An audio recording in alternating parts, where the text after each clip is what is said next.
Hello monster friend, how are you? In the previous video, I talked about the pattern of variables, snake case, used in Python.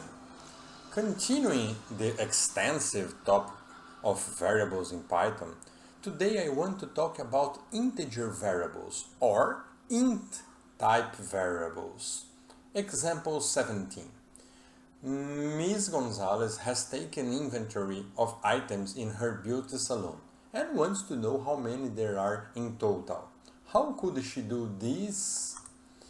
Oh, in this case, counting objects can only be done by integer numbers.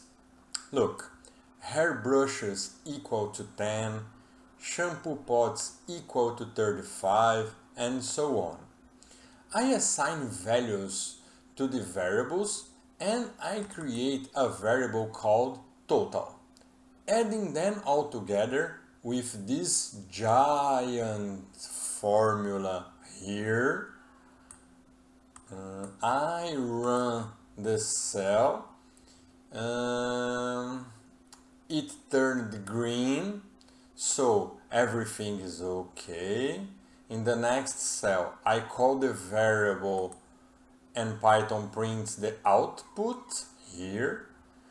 Okay, I want to bring an important and new concept, that of built-in functions. In this case, the type function.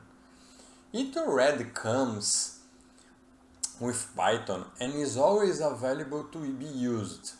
I type, open and close parentheses, and put the total variable in there to know what type it is.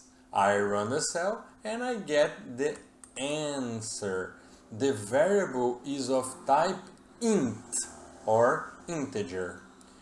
In the next videos, I will show how this function will be useful to show other types of variables in Python. Well, that's it for now. I will see you on the next video. Bye bye.